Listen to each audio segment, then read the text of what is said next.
What's up, guys and gals? This is Griever back here, bringing you guys Ayakashi Triangle, Chapter 26. And unfortunately, Viz.com is down right now, but thankfully I managed to read the chapter really quick, but I'm not going to have any reference material.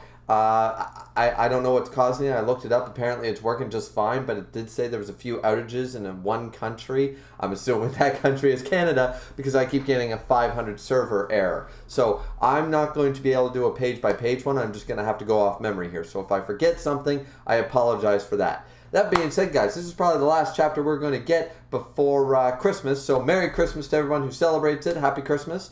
Yeah, let's just get right underway with Ayakashi Triangle Chapter 26. Which, once again, this review will be really short because I'm going off of the old noggin and it doesn't work like it used to. I'm going to be 30 really soon. So, yeah. Either way, UFOs. How do you define a UFO? Well, there is actually a definition of UFO, unidentified flying object. But no. We all like to think UFO. We picture the old alien flying saucers, the bug eye, the long limbs, the big weird shaped head, the alien, boom, That's what we think when we think UFO. So now we have Lou, who we know is into the occult, and we know she's into this sort of deal, right? We've already discussed this character, one of the classmate friends of Matsuri and Suzu. Now, she is trying to summon a UFO at the beginning of the chapter, right? And of course, I like the misdirection here. I really do. Because what are Matsuri and Suzu chasing currently at the beginning of the chapter? They're chasing a flying saucer sort of looking Ayakashi. And this yokai, this Ayakashi, is just one that's causing a little bit too much mischief sort of idea, but he's sort of around humans. He's around, or she is around sort of a highway, and they don't want, to cause accidents, get distracted. And Shirogane explains to Suzu that this is one of the duties of, because Ayakashi by nature, especially like the household item ones, the simple ones, their whole thing is to cause mischief and play tricks and have fun, kitsune style, right? Little fox spirits and stuff like, hoo, I'm going to get into that, hoo, I'm a raccoon, I'm a fox, That's in their nature to do so. But the job of the king of the Ayakashi is to slowly, do the lion paw, the papa paw thing, smack down the young cubs. All right, you've had your fun, you played for a couple hours, now it's time to be proper, right? So that's the job of the king of the Ayakashi, is to, when they start to get, push the boundaries a little bit, it's like, okay, whoa. When we start interacting with humans too much, you start causing problems. No, pull back. Sort of like parental, right? It's a parental guidance system, pretty much. And that's one of the many duties of the king of the Ayakashi. So that's part of Suzu's job. Now, Shirogane brings up, well, we can let Matsuri handle the scare tactics and that kind of idea and capture this particular one. But, for the most part, it should be all good. This is part of your job. Now, at first, you're seeing the flying saucer looking, Ayakashi, and you think, okay, Lou's going to mistake him, because they even bring up that when these are a particular type, I forget, a Tsukuyomi, not Tsukuyomi, but anyways, I forget the exact name, and as I said, I can't bring it up because Viz is down for me right now, so I can't bring it up, but it's a certain type of Ayakashi, a low-level Ayakashi, that when they want to cause mischief, they can be seen by humans. They can, perform a thing, and they can be seen by humans. So, the issue with that is, of course, is that Lou is going to see this thing and believe it's a flying saucer, it's a UFO, blah, blah, blah. But that was some misdirection. I kind of like that. I really do. I really like that, because what actually ends up happening is that Shirogane wants, while Matsuri's away trying to catch this thing, he goes, give me Dongo. And she's like, no, you'll get fat. And she's like, says the one who's eating sweets all the time. Give me some goddamn Dongo. And Shirogane's like, I demand the Dongo. And he's like, no, you can't have any. It's like, fine, I will use Super Naruto Sexy no Jutsu, which is basically what he does, except the male version, Shirogane uses Sexy no Jutsu and becomes Matsuri in guy form. Now, this works, of course, on Suzu, because Suzu's not expecting it, and of course she's, totally head over heels in love with Matsuri. So this does work, and Shirogane's kind of like, I can't believe I'm demeaning myself to this point. However, It's all for the sake of getting good dango, right? So he's got to do it. He's got to do it, right? So he does this. Now Suzu throws them away, and they happen, of course, to near Lou, the coincidence and stuff. And Matsuri's the one who just grabs the bag, and drops down and says, "Oh, I summoned the crazy ninja boy from my dream. But that means that the ninja boy from my dream, but he's real, so that means that dream, it really happened. It was a telepathy, like, contacting," and she's making up all this stuff. And now, to be fair to Lou does have reasoning in this chapter. She has reasoning in the chapter where she's basically like, there are trillions of galaxies in the face of the world. There's definitely other life forms out there, some probably humanoid, some advanced intelligence, some lesser intelligence, but there's definitely life out there, right?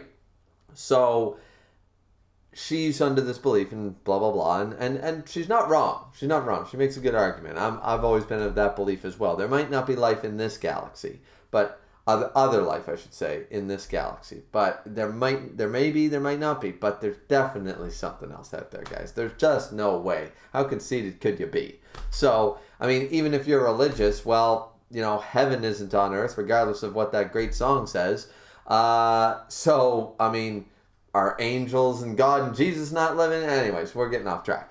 Point is that somewhere out there is life. So Lou is under this impression. She's like, all right, I'm going to, UFO summoning, blah, blah, blah. And then, of course, Shirogane, disguised in sexy no jutsu as Matsuri, jumps down and it's all like, yeah, I'm eating the dango. And Lou, as I said, already recognized him, blah, blah, blah, and thinks it's an alien. So Shirogane recognizes right away that it shouldn't be a problem because she's never actually met real Matsuri, male Matsuri, so it's okay, and he'll just play along, sort of idea. He's like, crap, because I perform the jutsu, regular people can see me, which once again, I'm a little confused here. I'm going to go back and reread the chapters when Viz is back up, because there was a time where all the people could see Shirogane in cat form. Now all of a sudden they can't. Was he doing that on purpose? Was that a type of jutsu and I just forget that one line of dialogue? I feel like it must have been, because it seems really convenient. It's like, oh, you can see these forms of Ayakashi, but not these ones. Oh, you can see me now, but you can't see me before. It seems to be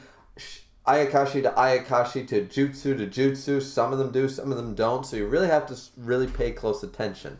I don't think it's the best real way to handle this as far as manga goes, but so far, it's not really been a bother either. It's just sometimes a little confusing on when can normal people see them and when can't they. And when are we supposed to recognize the signs that, this character's sort of like Bleach or anything like that. Like, this character actually could see the hollow, or see a vague sort of, how are we supposed to get the hints if you don't even know when they are or when they're not supposed to see them, right? So, either way, beyond that, what we do get here is, of course, Shirogane playing up the game stuff. I'm 400 years old. Your species has longevity. This is fantastic. And just goes on this whole alien thing. And I'm forgetting probably some details there. But either way, what happens is that the dango that Suzu made, she put catnip in them.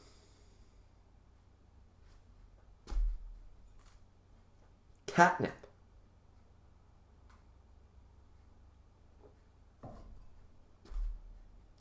Like Shirogane needs drugs. Like, oh no, I remember I made this special batch. How did you think a cat demon was going to react with catnip? How did you think that was going to go down? Like, she goes, I was deciding to experiment. Experiment what? To try to make Shirogane drunk? How does that end in anything other than disaster, making Shirogane high as a kite? Like, how is that a good idea? So, honestly, this chapter, I'm just trying to think of the airheadness of Suzu, because she's like, oh my god, I remember, those are my experimental ones. Oh god, you shouldn't eat them. Well, then why did you make them? Were you going to eat the catnip dongos? Like, for what purpose would you ever put catnip in a dongo? Like, it just doesn't make any sense, really. Because she's the one who goes, oh crap, those are the experimental ones I made. I didn't, she borderline says, I didn't ever intend to, give them to him. But it was like, are you going to eat catnip? Like, what is wrong with this woman? Anyways, point is that, so he's all, out of his mind, and he's all like, I want you, Lou, I want you, sort of idea, because he sees he's having a trip and he sees her as this big plate of dongos, like, I came here for you, I want you. And at the end of the chapter, it's all misdirection stuff. Lou is now in love with male Matsuri form, and like the alien from the Ideoyongdio galaxy and all this stuff, and they're all like, yeah, whatever, because nobody believes, like, it's just one of your typical Lou being nuts, being all occult. And Suzu and Matsuri managed to figure it out and get Shirogane out of there and stuff. Shirogane loses the jutsu and is all drunked up out of his mind on these catnip dongos, and that's basically the end of the chapter. So once again, super fluff chapter, and I'm still going to harp on it here at the end of the chapter, guys. I'm still going to harp the fact that we need more. We need to really, come on, we really got to start. If this is the way it's going to be, I'm not unhappy about it, but I keep expecting us to start a real story arc. We're doing a villain of the week, a situation of the week format for the most part. And it's still funny. There's still a fine chapter, but I just had a feeling like this is shonen, and we entered the battle part of it. This is some battle shonen. This is some adventure shonen, along with plenty of other genres and takes and tropes. But at the end of the day, we still got the battle aspect. We sort of need some form of arc. Like, even if you have these week of the villain of the week sort of idea, even things like Power Rangers and Pokemon and things like that, even they eventually, after the villain of the week stuff, sure, they did it a bunch, but then there was overarching storylines. For Power Rangers, it was the green Power Ranger, and actually his storyline went on for a while, and then it was the White Ranger and all that shit. Tommy Oliver really set the whole idea of Jason David Frank set the idea of a long-running storyline that was sometimes in the background, sometimes not, sometimes the main focus. We have those elements here, but we need them to start. It's 26 chapters. Come on, let's go. We're a little late behind. We're over a volume. We're almost, probably into 2-3 volumes here of Ayakashi Triangle if it gets released in volume format, which I hope it does. I'd love to purchase it. And then we really need to get on the go here. I need an overarching villain. Or an antagonist. I need this to start picking up. We need a rescue arc. We need have to defeat the 3, the school from the region over, or the ninja school from wherever, whoever, right? We need that sort of thing. I'm not saying a tournament arc necessarily, but we need something. So that's my take on it. Chapter was okay. Like, comment, and subscribe, guys. I hope you guys enjoyed. This is probably the last chapter.